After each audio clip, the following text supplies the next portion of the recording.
A battle of pride and ambition. A battle to protect the freedom. A battle to fulfill dream of grandfather.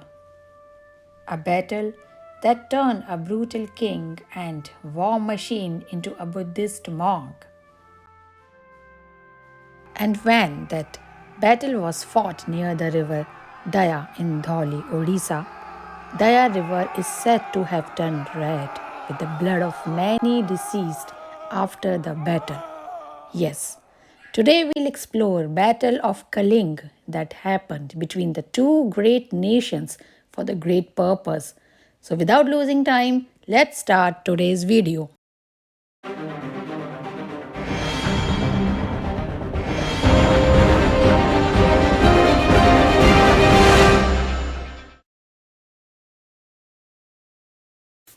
Hello friends, welcome to our channel Ancient X.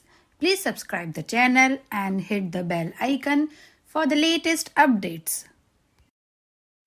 The vast country on the eastern shore of the Bay of Bengal, which extended from the delta of the Gangas to that of Godavari, was called Kalinga in ancient times. Over 60,000 foot soldiers, 1,000 horsemen, and 700 elephants keep watch and guarding the land from the foreign invasion. The Maurya Empire was a geographically extensive Iron Age historical power based in Magad and founded by the great emperor Chandragupta Maurya, which dominated the Indian subcontinent between 322 and 185 BCE, and its capital city was located at Patliputra, that is modern Patna. The empire was the largest political entity that has existed in the Indian subcontinent, extending over 5 million square kilometers at its zenith under Ashoka, which had an army of 600,000 men. The reasons for invading Kalinga were both political and economic. They were the first from the region who travelled offshore to the southeast for trade. For that reason, Kalinga had important ports and a powerful navy. Kalinga was a strategic threat to the Maurya Empire. It could interrupt communications between Maurya capital Patliputra and Maurya possessions in central India peninsula. Without Kalinga in the Maurya Empire, it might have been an incalculable difficulty for Magadhan army to reach so far as Tinavali through some difficult and circuitous route. When Chandragupta Maurya succeeded to the vast Nanda Empire, he succeeded to the whole of it, except only one country, Kalinga. An emperor of the caliber of Chandragupta Maurya, who could conquer the whole of India and beyond India, Kabul, Kandahar, and Herat, could have also defeated and conquered a country like Kalinga. A country which his grandfather could not conquer with the army strength of 600,000 was certainly a strong opponent. Ashoka was very ambitious and desperate to fulfill his grandfather's dream, which his father Bindusara was also not accomplished. History certainly meant something great and noble in postponing the Kalingan war till the reign of Ashoka Maurya. When Ashoka wore the crown, then it was his primary goal and true condolence toward his grandfather. Ashoka, son of Bindusar and grandson of Chandragupta, ascended the throne of Magad about 273 BC, and his formal coronation took place 4 years later in 269 BC. In the 12th year of his reign and the 8th year of his coronation, Ashoka launched the invasion of the hitherto uninvaded country of Kalinga. What Chandragupta and Bindusara could not, their more illustrious successor Ashoka ventured to do.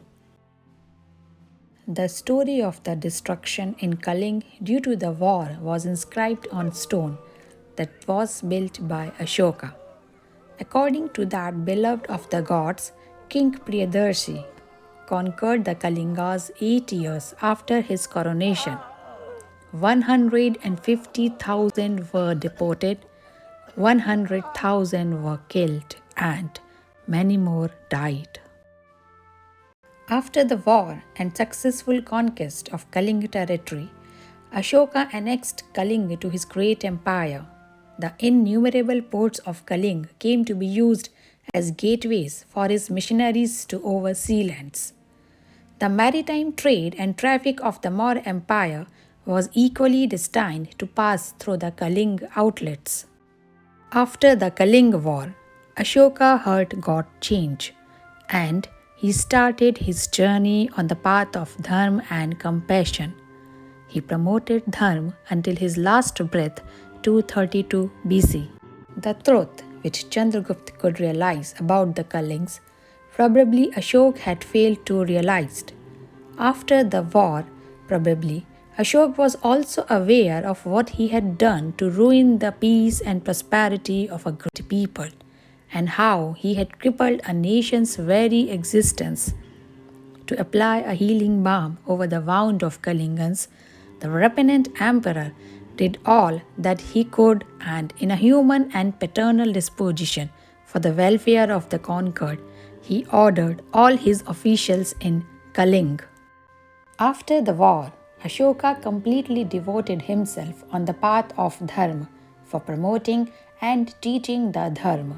Stone edict at Khalsi, which presented the highlighted names of the Greek kings Antiochus, Ptolemy, Antigone, Magus, and Alexander as recipients of his teachings. The solution to every problem is always associated with the problem.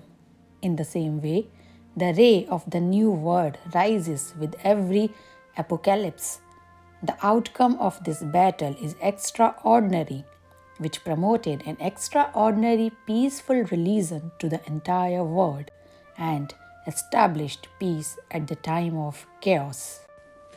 I hope you liked the video, so don't forget to subscribe our channel Ancient X and hit the bell icon so that you can get the latest updates. Thank you for watching the video.